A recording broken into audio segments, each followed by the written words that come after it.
The mid-19th century was a time of immense growth for America, but beneath the surface, a deep-seated division was brewing.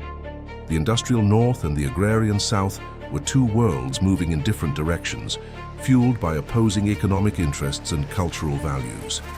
Central to this conflict was the institution of slavery, a moral and political crisis that the nation's founders had failed to resolve. As new states joined the Union, the debate over whether they would be free or slaveholding reached a fever pitch in Washington. The election of Abraham Lincoln in 1860 was the final spark. Fearing the end of their way of life, Southern states began to secede. In April 1861, the first shots were fired at Fort Sumter. The Brothers' War had officially begun, changing the nation forever. Across the country, men from all walks of life answered the call to arms, leaving behind families, farms, and futures. The Union believed in a quick victory to preserve the United States, while the Confederacy fought for independence and their sovereignty. Battles like Bull Run and Shiloh shattered the illusion of a short conflict, revealing the grim reality of modern warfare.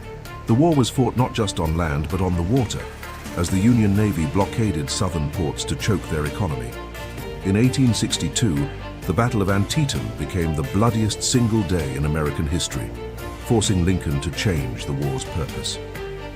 Lincoln issued the Emancipation Proclamation, declaring that all persons held as slaves in the rebellious states shall be forever free. This shift transformed the struggle from a war for union into a crusade for human liberty, drawing thousands of African Americans to enlist. The tide truly turned in the summer of 1863 at Gettysburg, where General Lee's invasion of the North was finally halted. The devastation was unimaginable. Families were left to pick up the pieces of a landscape scarred by trenches and fire.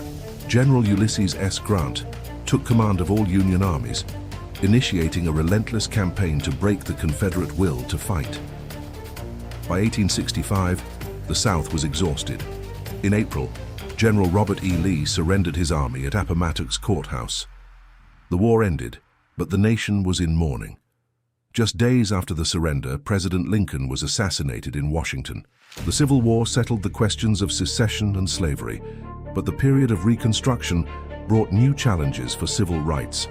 The legacy of the conflict remains with us today, a reminder of the cost of division and the enduring hope for a more perfect union. From the shadows of a divided nation, a modern America was born, tested by fire and redefined by the promise of freedom for all.